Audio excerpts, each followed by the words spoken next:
বিলকিস রমণী আসতেছে রেডি হইয়া। সুলাইমান নবী খবর নিলেন বিলকিসেরও বিশাল এক সিংহাসন, 7 দেওয়ালের মাঝখানে তালা মাইরা বিলকিস আসতেছে সৈন্যবাহিনী নিয়ে সুলাইমানের দরবারে। সুলাইমান নবী ইতিমধ্যে জরুরি একটা বৈঠকে ঘোষণা দিলেন, বিলকিস আমার কাছে আসতেছে, আসার আগে কে পারবা বিলকিসের সিংহাসন আমার সামনে এনে দিতে পারবা?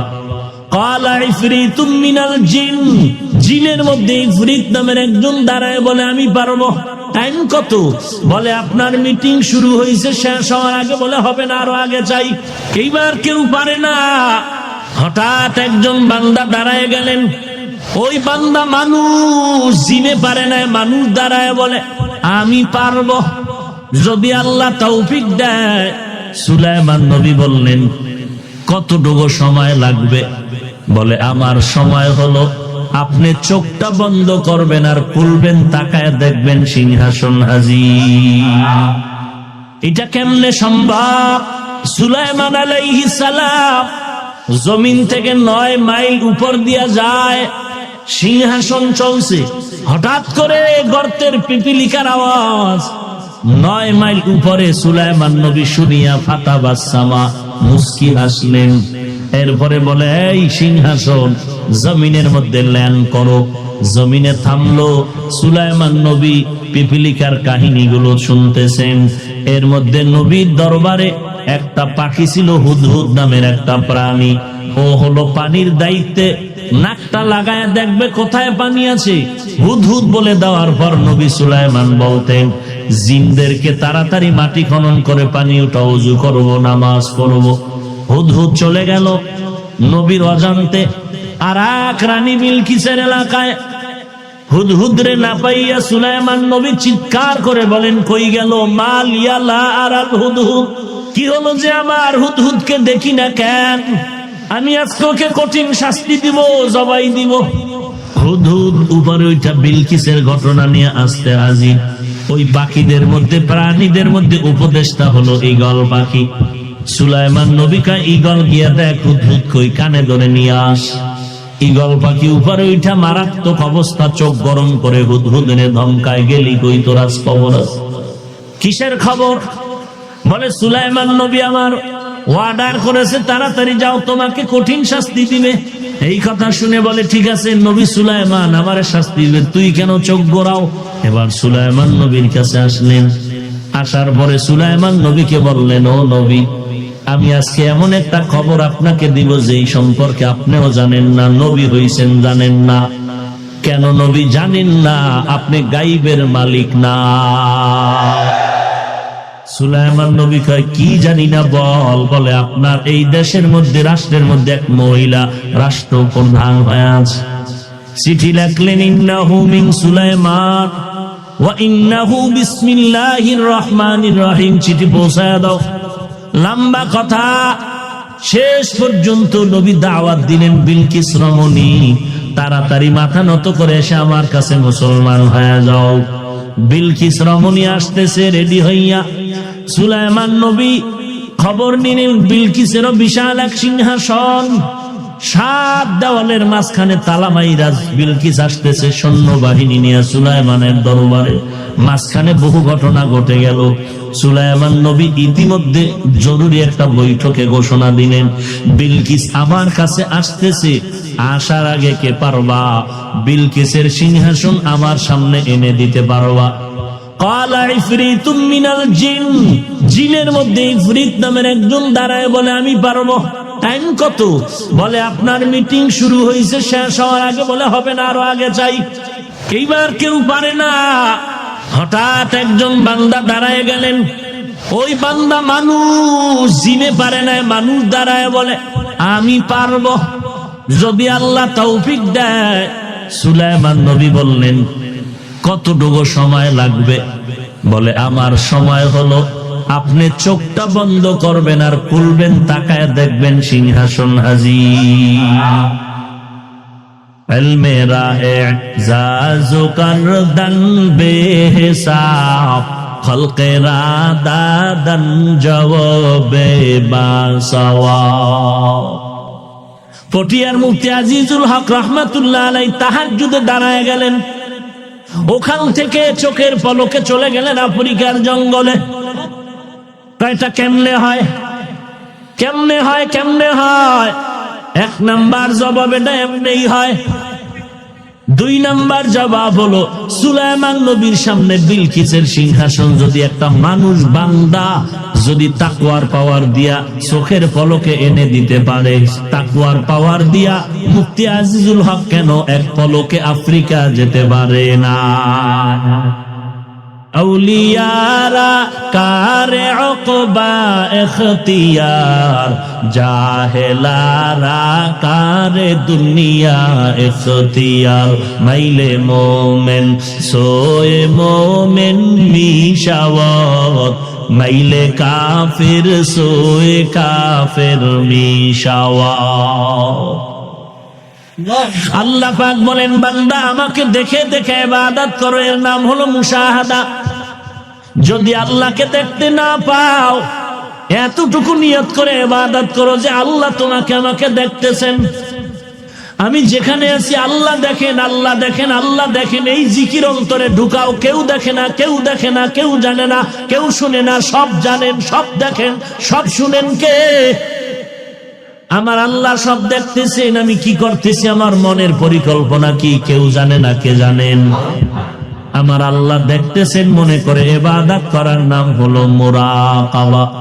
মুজাহাদা, মুরাকাবা, মুশাহাদা, এই তিনটা ক্লাস যদি করতে চাও তো মারিফতের দরজা খুলে যাবে। এক সময় দেখবা তুমি যেদিকেই তাকাও সেদিকেই আমার আল্লাহর কুদরত। কেমন ভাবে দেখবা? এরে আল্লাহর বান্দা, পানির মধ্যে যখন কেউ ডুব দিয়া গোসল করে তখন তার হালাত কি? বলে তোর কোন পার্শ্বে পানি? বলে আমার ডানে পানি, বামে পানি, পেছনে পানি, সামনে পানি, উপরে পানি, ভেতরে পানি। অসমের গোড়ায় গোড়ায় শুধু পানি আর পানি আর পানি।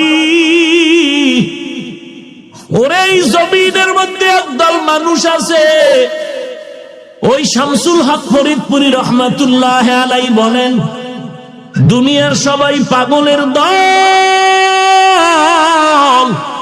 কেউ টাকার পাগল, কেউ গাড়ির পাগল, কেউ বাড়ির পাগল, কেউ নারীর পাগল, কেউ ক্ষমতার চেয়ারের পাগল।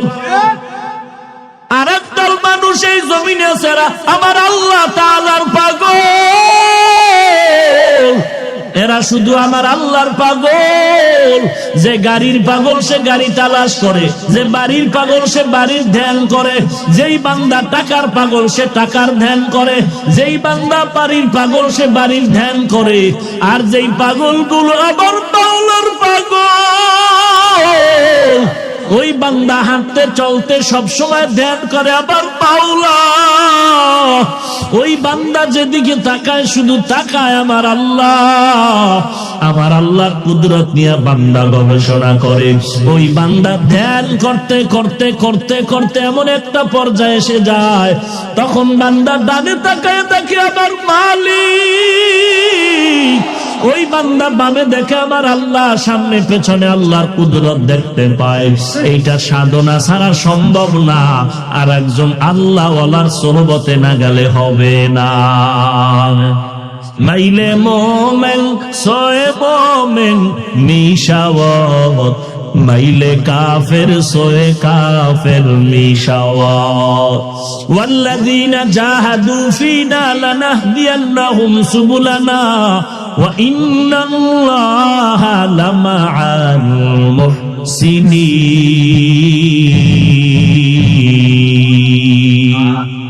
ক্লাস কয়টা মনে থাকবে? কই মনে করলে কি হবে? বলে আল্লাহর সাথে মোলাকাত হয়ে যাবে। আল্লাহর সাথে মোলাকাত, যার সাথে মালিকের সম্পর্ক, তার কোনো ক্ষমতার পাওয়ার আলাদা। এরে নবীর উম্মতের দল, এই তিনটা ক্লাস যারা করবা, মুরাকাবা, মুশাহাদা, মুজাহাদা, এই তিনটা ক্লাস তারাই করতে পারবে। স্কুল কলেজে মাদ্রাসায় ছাত্র ভর্তি করানো হয়, ভর্তি করার সময় শর্ত আছে না নাই? আছে না নাই? আল্লাহ বলেন আমার সাথে মারিফতের খেলা যারা খেলবি আমার সাথে মোলাকাত যারা করতে চাও, 3টা ক্লাস করার জন্য যেই ছাত্রগুলো রেডি হইতেছো, আমি আল্লাহ সব ছাত্রদেরকে ক্লাস করার কামিয়াবি দরজা দিব না। এই ক্লাস যদি করতে চাও তাহলে যে ক্লাস করবা যেই ছাত্র, তার মধ্যে 3টা গুণ থাকা লাগবে। কয়টা গুণ থাকা লাগবে? 1 নাম্বার গুণের নাম আদব। কি কি? লিকুল্লি শাইইন জিনাতুন ফিল ওয়ারা ওয়া জিনাতুল মারই তামামিল আদাবি আজ খোদা কা হি মে তৌফিক আদব বে আদব মাহরুমে গাস আজ ফজলে রব। 1 নাম্বার গুণের নাম কি ভাই? বেয়াদবের আল্লাহ এই ক্লাসে কামিয়াবি দান করবেন। 1 নাম্বার লাগবে আদব, 1 নাম্বার লাগবে গুণটা আদব। আদব ছাড়া ক্লাসে পাস করার কোনো রাস্তা নাই। আদবের গুণটা বান্দা অর্জন করো। সুলতান মাহমুদ গজনবী রহমাতুল্লাহ আলাইহির ইন্তেকাল হয়ে গেল। ইন্তেকালের পরে স্বপ্ন যোগে কথা হয়, হযরত আপনার কবরের কি হালাত? জানায় দিল আল্লাহ আমাকে মাফ করেছেন। কেন? কোন আমল? বলে একটা আদবের আমলের কারণে। বলে সে আমলটা কি? বলে আমি একদিন সফরে রাতের বেলা কোথাও মেহমান হয়ে গেলাম। মেহমান হইয়া আমি রাত্রি যাপনের জন্য এক বাসায় থাকলাম। আমাকে এমন একটা ছোট্ট রুম দিয়েছে রাতটা কাটানোর জন্য।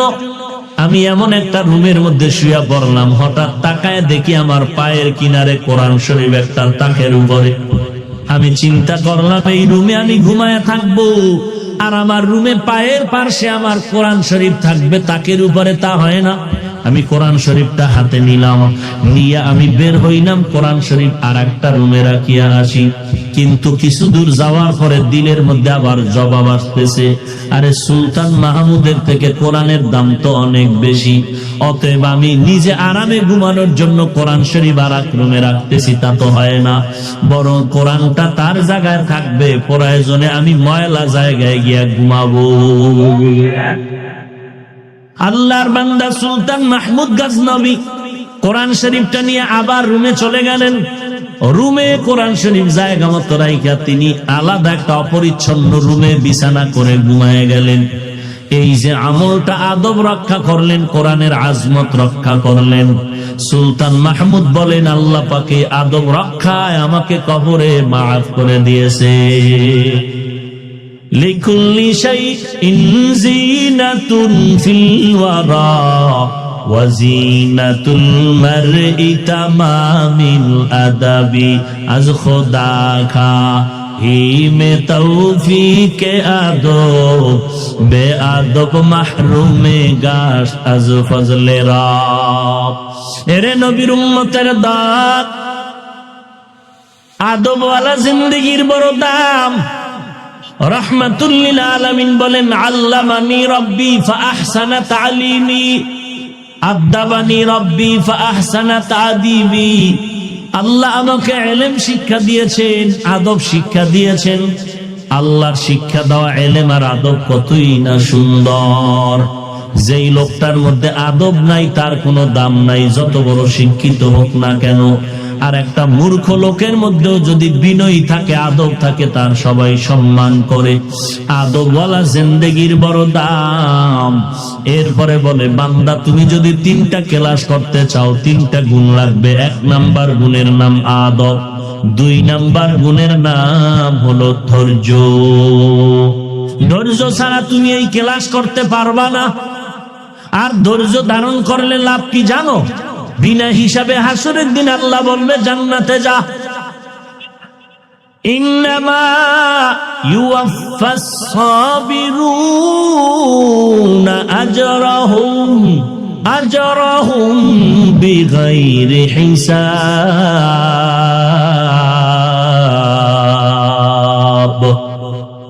আল্লাহ বলবেন বেগারে হিসাব জান্নাতে চলে যাও। ধৈর্যের এত দাম। ইয়া আইয়ুহাল্লাযীনা আমানুসবিরু ওয়া সাবিরু ওয়া রাবিতু ওয়াত্তাকুল্লাহ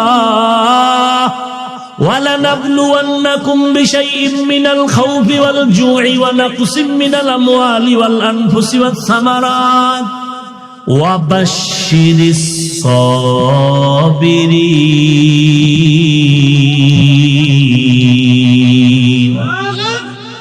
এই ধৈর্য আবার তিন প্রকার: ইবাদতের বেলায় ধৈর্য, মুসিবতের বেলায় ধৈর্য, গুনাহের ক্ষেত্রে ধৈর্য।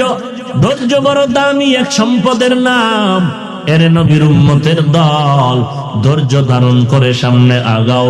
ধৈর্যের দৃষ্টান্ত কায়েম করলেন আমার পয়গম্বর, ধৈর্যের দৃষ্টান্ত কায়েম করলেন আইয়ুব আলাইহিস সালাম, ধৈর্যের দৃষ্টান্ত কায়েম করলেন ইউসুফ আলাইহিস সালাম, ধৈর্যের দৃষ্টান্ত কায়েম করলেন ইব্রাহিম ইসমাইল আলাইহিমাস সালাম। ধৈর্য কাকে বলে? বাবায় সন্তানের জবাই করবে, মিনা বাজারে গিয়া সন্তানের জিগায়, ইন্নী আরা ফিল মানাম আন্নী আযবাহুকা ফানজুর মাযা তারা। ও ইসমাইল, আমি ঘুমের ঘরে স্বপ্ন দেখলাম তোমাকে জবাই করতেছি, বলো তোমার কি মত? ইসমাইল জবাব দিয়া বলতেছেন, ইয়া আবাতি ইফআল মা তুমার সাতাজিদুনি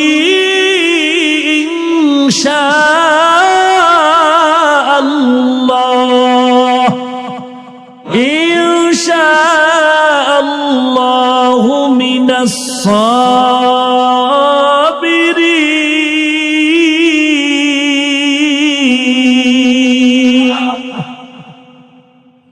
ইসমাইল শিশু বাচ্চা, 6 বছরের সন্তান, ডাক দিয়া বলে, আব্বা জান, ইনশাআল্লাহ আপনি যা দেখছেন তাড়াতাড়ি কায়েম করেন, আমাকে ধৈর্যের মধ্যে আপনি পাবেন। ইনশাআল্লাহ আমাকে ধৈর্যের মধ্যে পাবেন। এই কথা বলিয়া ইসমাইল একটু চোখের পানি ছেড়ে কাঁদলেন। আব্বা জান, এই কথাটা যদি একটু বাড়ি বসিয়া বলতেন, আমার দুঃখিনী মায়ের থেকে একটু বিদায়ের সালাম জানায়। কারণ 6টা বছর পর্যন্ত আমার মা নিজে না খাইয়া আমারে কত কষ্ট করে বড় করেছে। আপনি আম্মা জানের কাছে কিছু পানি আর খেজুর রেখে গেছে, আমার আপনি চলে যাওয়ার কয়েকদিনের মধ্যে পানিও শেষ হয়ে গেল, খেজুর শেষ হয়ে গেল, আম্মা জানের দুধ নাই। আমাকে ঠান্ডা করার জন্য আম্মা জান তার জিহ্বাটা আমার মুখের মধ্যে দিয়েছিলেন। আম্মা জানের জিহ্বাও পানি নাই, শুকায় গেল। একবারও তো আব্বা আপনি দেখার জন্য আসেন নাই। আমার মা কত কষ্ট করিয়া আমাকে বড় বানাইলেন, ওই মায়ের থেকে একটু বিদায় নিতে পারলাম না। বিদায় নিতে পারি নাই, দুঃখ নাই। আপনি আমাকে জবাই করার পরে যখন বাড়িতে যাবে, বাড়িতে গেলে আমার আম্মা জান যদি ইসমাইলের না পায়, আম্মা জান হাউমাউ করে কান্না করবে ইসমাইলের জন্য।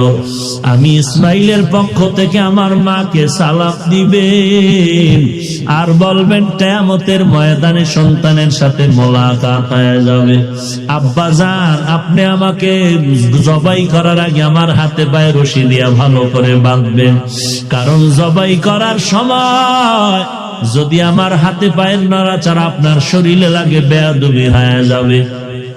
আব্বা জান, আপনার চেহারাটা রুমাল দিয়া ভালো করে বেঁধে নেন, কারণ জবাই করার সময় যদি আপনি দেখেন আমার চেহারা দিয়ে নজর পড়ে, মায়ার কারণে আপনি জবাই করতে পারবেন না। এর এলাকার মুসলমান যুবক ভাই, আজকে তোমার মতো যুবক সন্তান ইসমাইলের কি হালাত তাকায় দেখো। ওই ইসমাইল এত ধৈর্য ধারণ করেছে, ইব্রাহিম নবী এত ধৈর্যের পরীক্ষা দিলেন, ছুরিটা নিয়ে রেডি হয়ে গেলেন। ইসমাইল শুয়ে গেল, ছুরিকে আল্লাহ অর্ডার করছে ইসমাইলের যেন কোনো ক্ষতি না হয়। যখন ছুরিটা চালায়, একটা পশম পর্যন্ত কাটে না। পাথরের উপরে আঘাত করলেন, পাথর দ্বিখণ্ডিত হয়ে গেল। এবার বলে ইসমাইল আবার শুয়ে পড়, আবারও দেখে কাটে না। এইবার ইব্রাহিম নবী নিয়ত করছে হাতে রক্ত না লাগা পর্যন্ত ছুরি চালানো বন্ধ হবে না।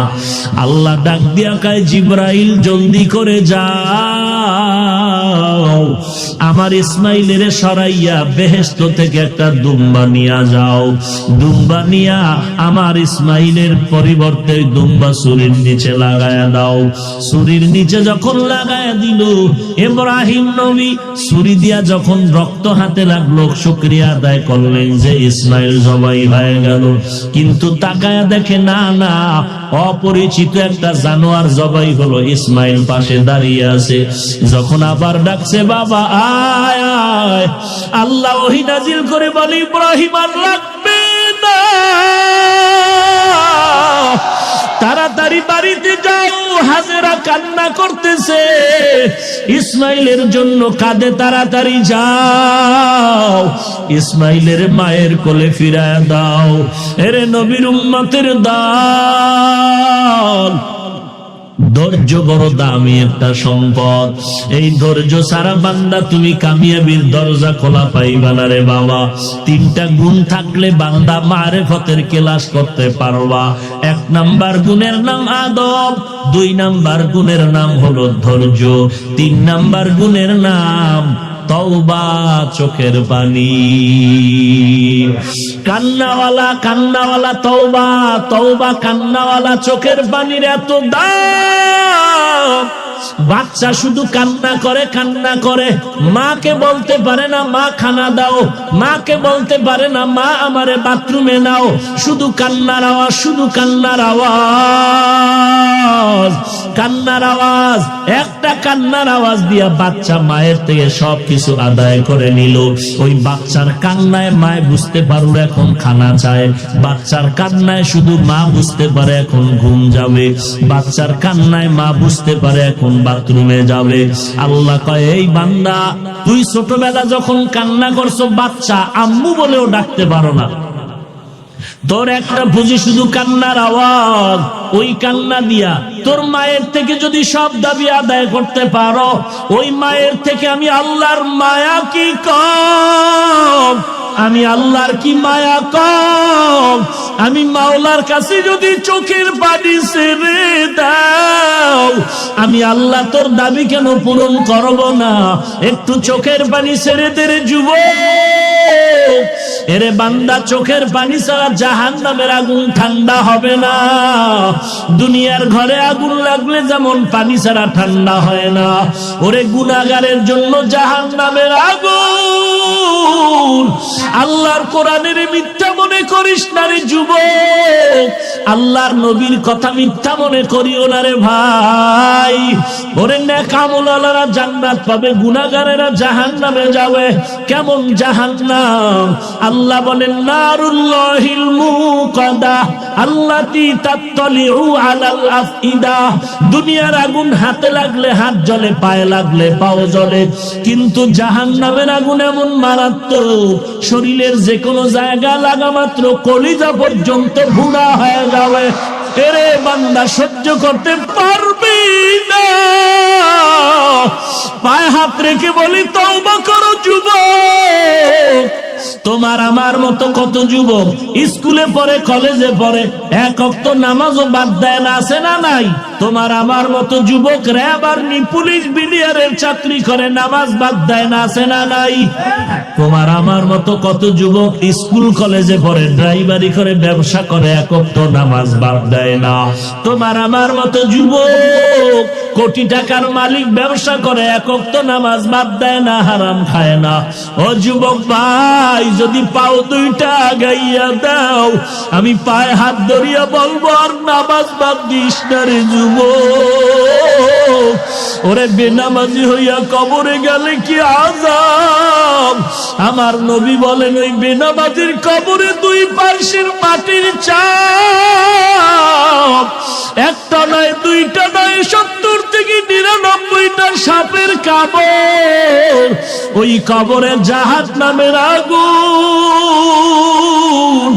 সহ্য করতে পারবি না রে যুবক ভাই।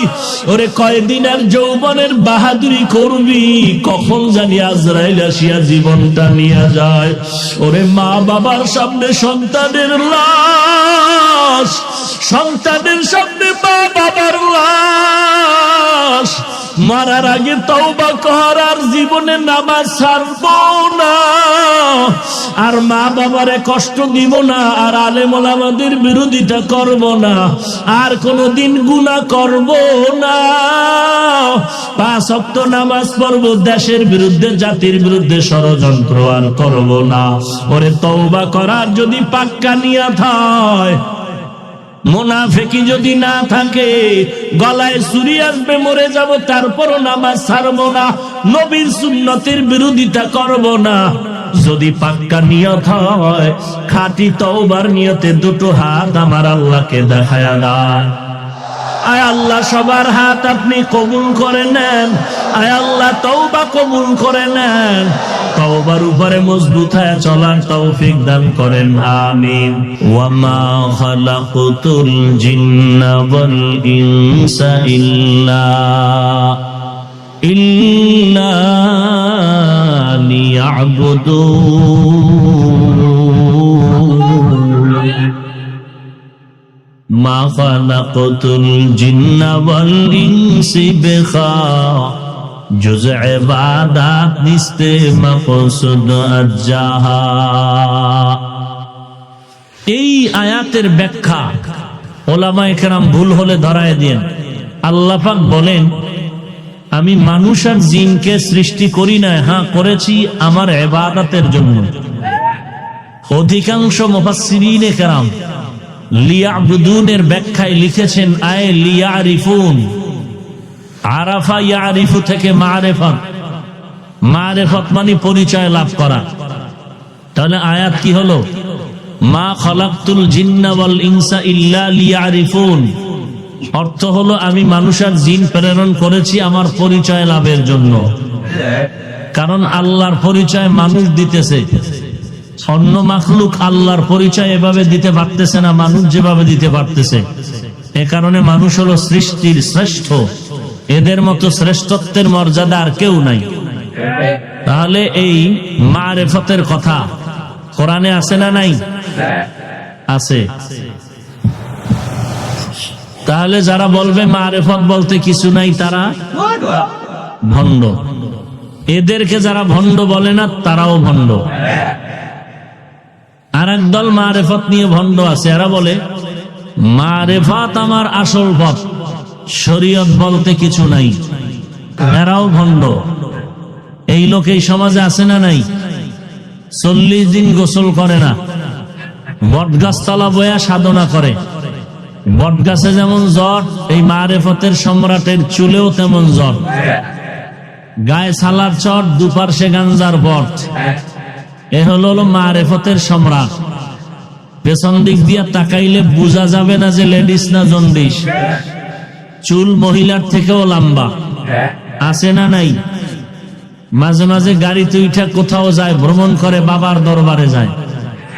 তো অনেক সময় দেখবেন বাস টার্মিনালে বহু অন্ধ লুলা কানা ভিক্ষুকরা ভিক্ষা করে। এরকম অন্ধ ভিক্ষুক লাঠি দিয়া বাসে উঠা বলে, আমারে যাওয়ার বেলায় কিছু দেন, যাত্রা পথে নিরাপদ হবে। তো এই চুলওয়ালা মারিফতের সম্রাট কিছু দিল। এখন অন্ধ মানুষ তো টের পাইল না কে দিল, তো হাত বুলায় দেখে লম্বা চুলওয়ালা দিল। তো মন ভরে দোয়া করতেছে, আল্লাহ পরের দান পরে নিয়ে আগে দোয়া করি। চুলওয়ালা যে দিল চাওয়া মাত্র, আমি অন্ধের দোয়া তো তুমি ফিরাইবা না জানি, মেহেরবানি করে তার গর্বে একটা নেককার বাচ্চার ব্যবস্থা করো। এ হলো মারিফতের সম্রাটের হালাত। এই যারা শরীয়ত ছাড়া মারিফত নিয়ে দৌড়ায় এরাও ভণ্ড। এদেরকে যারা ভণ্ড বলবে না তারাও ভণ্ড। আর একদল মারিফত নিয়ে আছে, তারা হক। তারা কারা? যারা বলে আমরা মারিফত মানি শরীয়তের ব্যানারের মাধ্যমে। শরিয়াতরা মুকদ্দম দার আকনু, মারিফত আজ শরিয়াত নিস্তে বেরো, শরিয়াত হো तरीक़त हो तमामी, हकीकत में मुहम्मद की गुलामी। আল্লাহ পাক বলেন শরিয়াত রাসূলের মাধ্যমে আমি দিয়েছি, আর এর মধ্যেই মারিফত, কিন্তু দেখা যায় না। গাভীর দুধের মধ্যে মাখন আছে না নাই? ছানা, ঘি দেখা যায়। 10 কেজি দুধ নিয়ে যদি বলি ভাই বলো তো এর মধ্যে ঘি আছে, বলে আছে। আমি বলি নাই, 1000 কোটি বার কসম আছে। আমি বললাম দেখাও, হাত দিয়ে কেউ খুঁজলে পাবে? বলে পদ্ধতি আছে, বের করো। ঠিক শরীয়তের মধ্যেই মারিফত আছে, দেখা যায় না, এও বের করার পদ্ধতি আছে, পদ্ধতি অনুযায়ী আগাও। কেমন পদ্ধতি? বলে 4 হাতের একটা বাঁশ হাতে নাও, মিডিয়াম বাঁশ। ওই বাঁশের এক মাথায় 5টা আঙ্গুল বানাও, লোহা দিয়া বানাও আর কাঠিয়া বানাও, একটা চরখার মতো। এরপরে 10 কেজি দুধ 20 কেজির পাত্রে ঢালো। এরপরে ওই বাঁশের কুঞ্চি, ওই আঙ্গুলওয়ালা অংশটা পরিষ্কার অবস্থায় দুধের মধ্যে দাও। এরপরে তোমার মাজায় গামছা লাগাও, বাঁশের মাজায় দড়ি লাগাও, রশি লাগায় খুঁটির সাথে বেঁধে রশির 2 মাথা ধরে টানো, বাঁশটা চরখার মতো ঘুরবে, তোমারও ঘাম ছুটবে, দুধের ফেনা বের হবে। হঠাৎ করে দেখবা মাখন ভেসে উঠেছে। ঠিক তেমনি ভাবে শরীয়তের মধ্যে দৌড়াও, দেখবা শরীয়তের উপরে মেহনত করো, মুজাহাদা করো, মুরাকাবা করো, মুশাহাদা করো। করতে করতে করতে করতে এক সময় দেখবা মারিফতের দরজা খুলে গেছে। শরিয়াতরা মুকদ্দম দারে আকলু, মারিফত আজ শরিয়াত নিসত বেরু। দুধ ছাড়া যেমন মাখন পাওয়া যায় না, শরিয়াতের আমল ছাড়াও তেমন মারিফত হাসিল হবে না।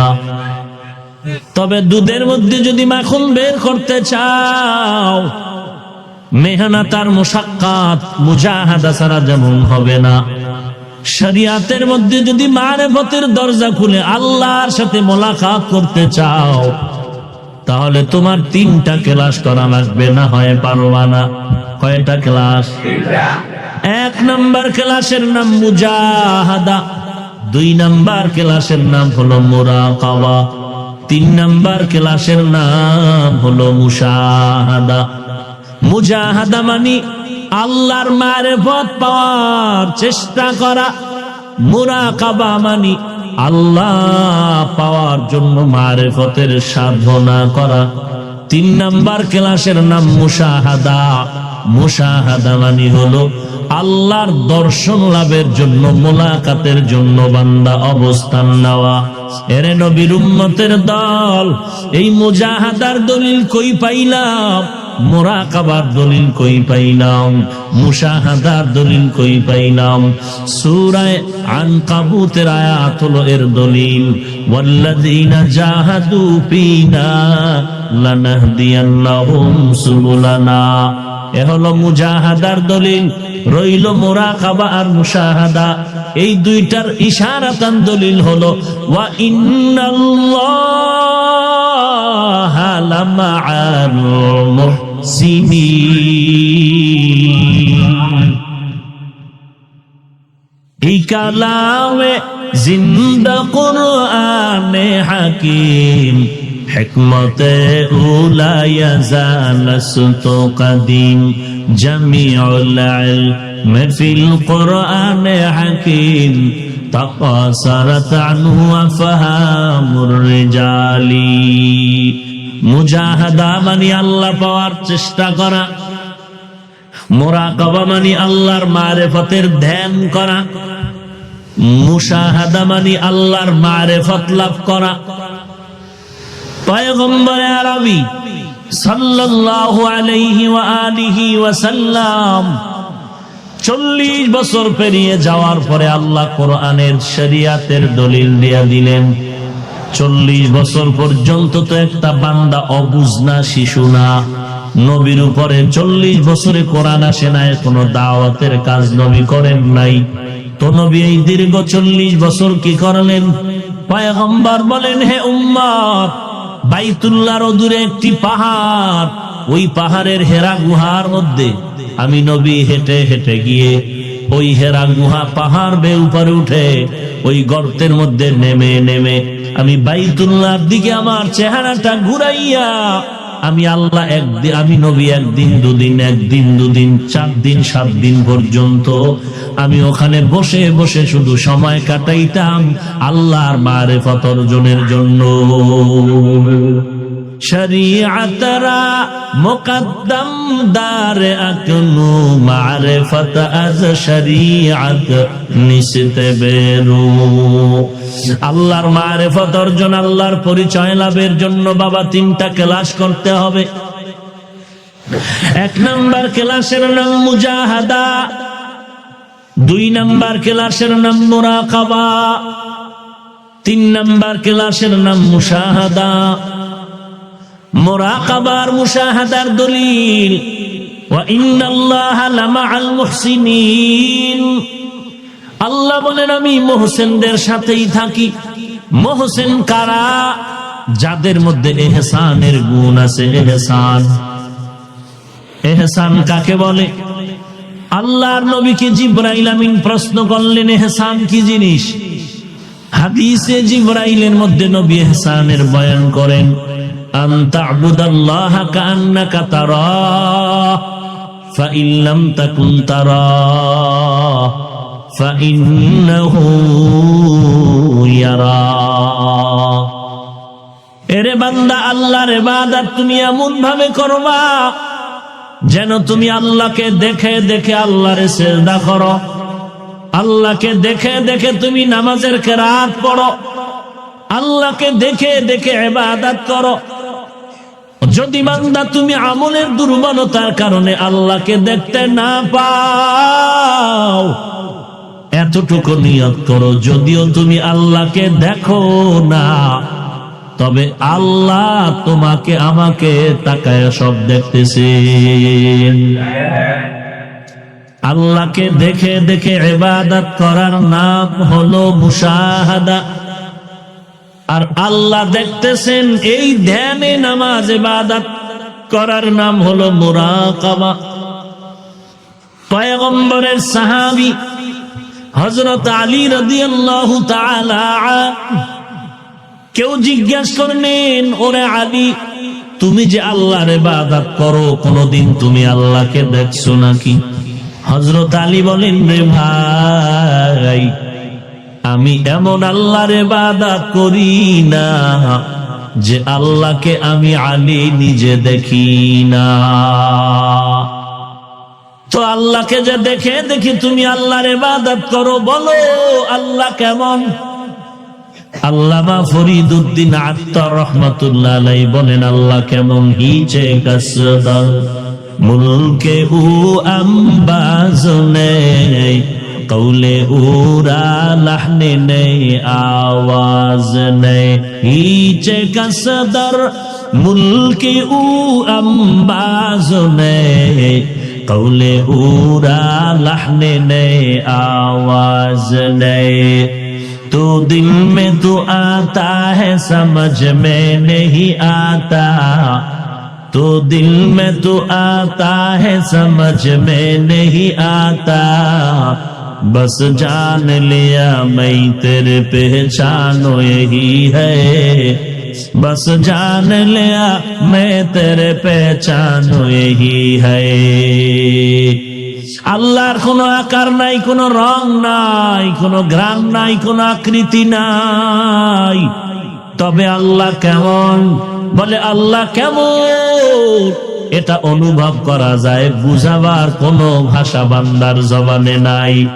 ইলিশ মাছ দিয়া তুমি পান্তা খাইলা রমনা বটমূলে, কি মজা, সারাটা দিন শুধু মজা মজা জিকির করো না।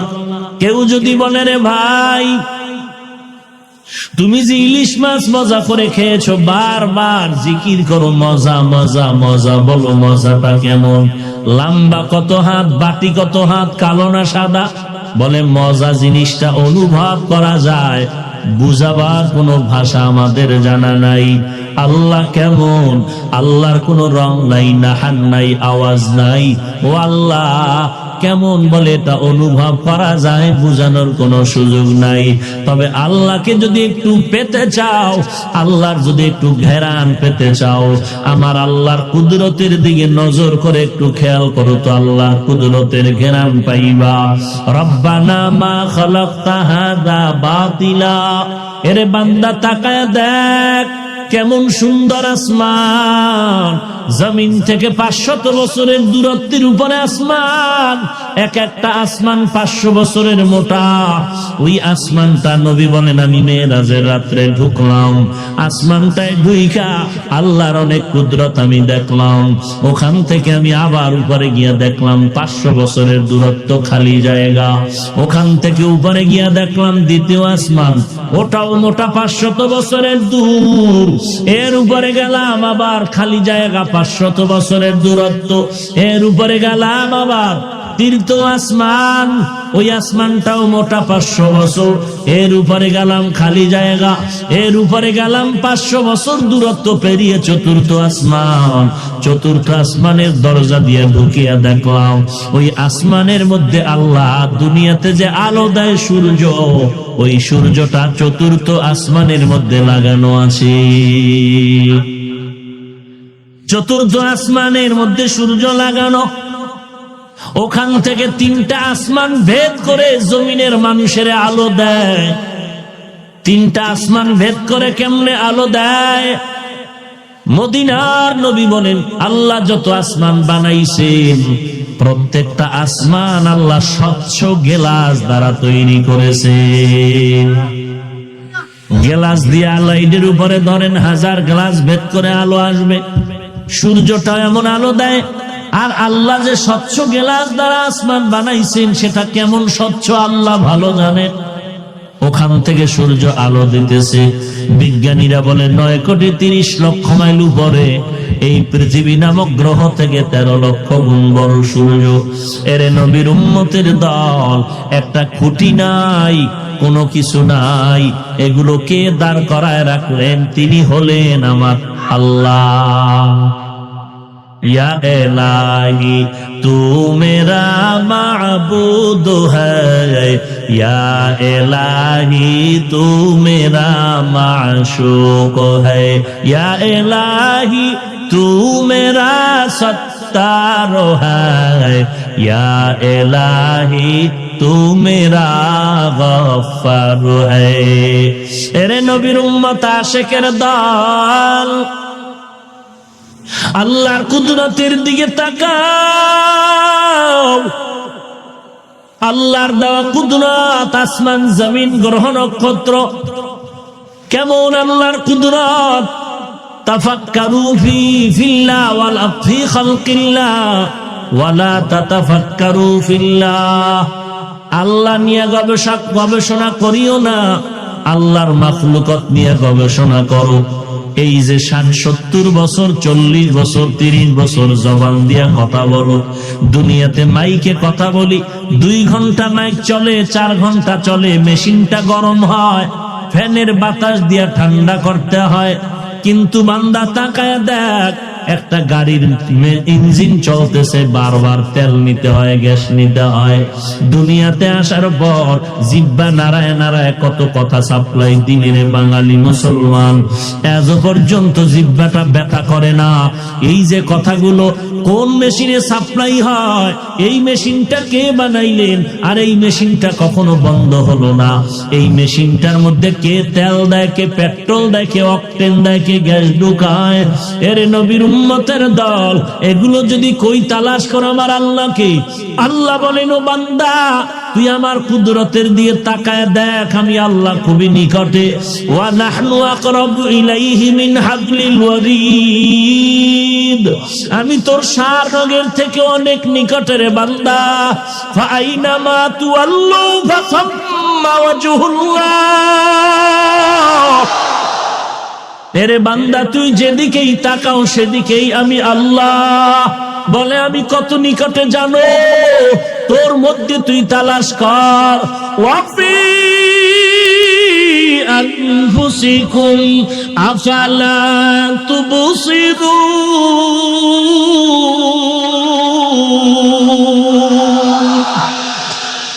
بخاق رأى كلام الله بشنو قديم استی নইনো এর নবীর উম্মতের দল কই তালাশ করো আমার মালিকের। আল্লাহ বলেন আমি তো তোর নিকটেই, তুই যেদিকেই তাকাবি সেদিকেই তো আমি হাজির। আল্লাহ আমার হাজির, আল্লাহ আমার নাজির, আল্লাহু হাজিরি আল্লাহু নাজিরি। এরে নবীর উম্মতের দল, আল্লাহকে তুই কোথায় তালাশ করো রে বান্দা? আমি আল্লাহ তোর অতি নিকটে আছি রে বান্দা। আমি আল্লাহর কুদরত নিয়ে গবেষণা কর, আমি আল্লাহর মোহাব্বতে দৌড়াইতে থাকো, আল্লাহকে তালাশ করতে থাকো। এরে নবীর উম্মতের দল, আমি আল্লাহকে কোথায় তালাশ করো রে বান্দা? হাজী ইমদাদুল্লাহ মুহাজির মক্কি রহমাতুল্লাহ আলাইহি পাও সোজা করে ঘুমায় না, শোয় না, বসে না। রশিদ আহমদ গঙ্গোহী রহমাতুল্লাহ আলাইহি জিজ্ঞেস করলেন, হযরত আপনি পাও বাঁকা করে থাকেন কেন, সোজা করেন না? হাজী ইমদাদুল্লাহ চিৎকার করে বলেন, রশিদ আহমদ কি প্রশ্ন করলা? আমি যেদিকেই পাওটা খুলতে চাই ওদিকেই আমি আল্লাহর কুদরতের নূরের তাজাল্লি দেখতে পাই। আমি যেদিকেই তাকাই সেদিকে আল্লাহর নূরের তাজাল্লি, এটা দেখা যায় না। হ্যাঁ, এটা সবাই পারবে না রে বান্দা। এগুলো নিয়ে মুজাহাদা করতে হবে, মুরাকাবা করতে হবে, মুশাহাদা করতে হবে। এই ক্ষমতা আমার আল্লাহ পাক রব্বুল আলামিন দান করতেছেন। এরে নবীর আশিক উম্মতের দল, আল্লাহ রব্বুল আলামিনের ক্ষমতা, আল্লাহর কুদরতের কারিশমা।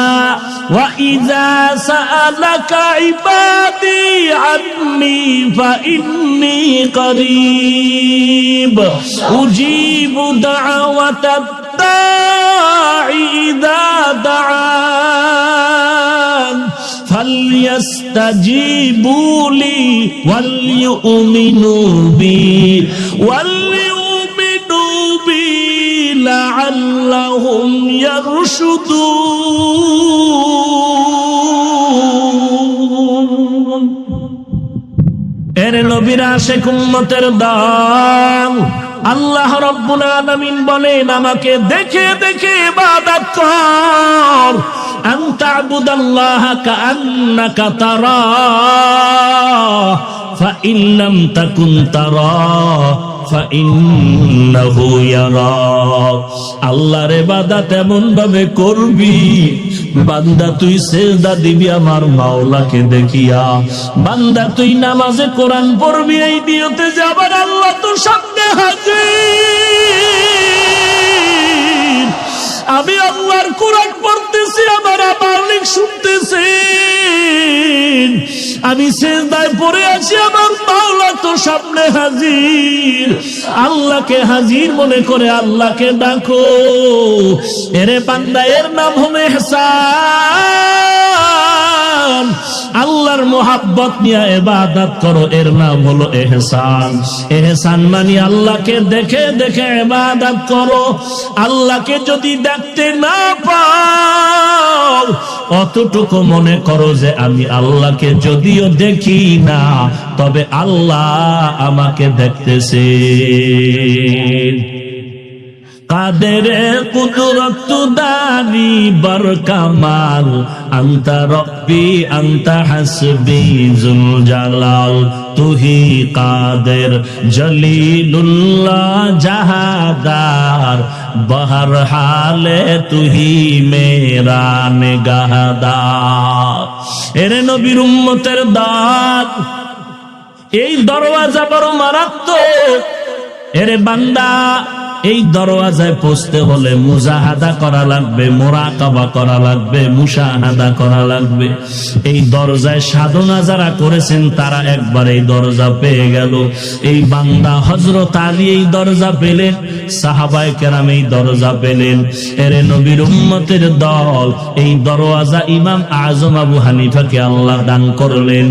এরে নবীর উম্মতের দল, এই দরজা মুসা নবী আল্লাহ মুসা নবীকে দান করলেন। এরে নবীর উম্মতের দল, আল্লাহকে দেখে দেখে ইবাদত করা হলো মুশাহাদা। আর আল্লাহ দেখেন, আল্লাহ দেখেন, আল্লাহ দেখেন, এই ধ্যানে ইবাদত করার নাম মুরাকাবা। এই তিনটা ক্লাস যদি তুমি করতে চাও, ক্লাস করতে হলে তো ওস্তাদ লাগবে কি লাগবে না? এই ওস্তাদ হলো একমাত্র রুহানি জগতের পীর মাশায়েখ আল্লাহওয়ালারা। সোহবতে সালে তোরা সালেহ কুনাত, সোহবতে তালে তোরা তালে কুনাত, এক জমানা সোহবতে বা আউলিয়া বেহতার আজ সব সালে তাআত বেরিয়া। এই কথা বুঝাই তো মুসিবত, বড় মুসিবত। পটিয়া মাদ্রাসার বাণী মুফতি আজিজুল হক রহমাতুল্লাহ আলাইহি স্টেজে বসে আছেন, বক্তা সাহেব বয়ান করতেছেন। এমন বয়ান, ময়দানের মানুষের মধ্যে যেন কেমন এক জাহান্নামের ভয়ের হালাত শুরু হয়ে গেল। ওই যেমন ফোটে, বান্দাগুলো তেমন যেন চিৎকারের আওয়াজ। আল্লাহর বান্দা পাগলের মতো হয়ে গেল। মুফতি সাহেব রহমাতুল্লাহ আলাইহি দাঁড়ায় বলে, বক্তা সাহেব বয়ান বন্ধ করেন। বয়ান বন্ধ করার পর মাইকটা হাতের মধ্যে নিলেন। হাতের মধ্যে মাইক নেওয়ার পরে শ্রোতাদের দিকে নজর করে বলেন, এরে ভাই, আমি মুফতি আজিজুল হক রুহানিয়াতের জগতে যা অর্জন করেছি, আমার পক্ষ থেকে এই বক্তা সাহেবের বয়ানে আমি আকৃষ্ট হয়ে তারে আমার রুহানিয়াতের ফায়েজ ও বারাকাতের খেলাফত দিয়া দিলাম। এবার বক্তা সাহেব বয়ান করেন। আবার বয়ান শুরু হয়ে গেল। মুফতি সাহেব হুজুর নজর করে দেখে বয়ান আগের মতো রং লাগে না, রুহানিয়াতের ঘেরান কেমন যেন কমে গেল। আবার মাইক থামায় বললেন, এই উপস্থিত মুসল্লিয়ান কেরাম, আমি আজিজুল হক যেই খেলাফত দিয়েছিলাম তা ফিরাইয়া নিয়ে গেলাম। আপনারা প্রশ্ন করবেন, দিলেন কেন, নিলেন কেন? জবাব হলো, বক্তা সাহেব যখন বয়ান করতেছিলেন তখন রুহানিয়াতের এক রং লাগতেছিল, এমন রং মনে হয় যেন তাআল্লুক আর মা আল্লাহ হয়ে যাইতেছিল, আর সে আজিমের সাথে যেন একটা কালেকশন হয়ে যাচ্ছিল। কিন্তু আমি খেলাফত দেওয়ার পরে দেখলাম যে রুহানিয়াতটা কম যাচ্ছে। তখন আমি ভেবে চিন্তে ফলাফল বের করলাম, এটা বক্তার নিজস্ব কোনো পাওয়ার না, এই ময়দানে একজন আল্লাহওয়ালা বসে আছে, ওই বান্দার রুহানি তাওয়াজ্জু দান করছে, ওই তাওয়াজ্জুর এই রুহানিয়াত বের হয়েছে।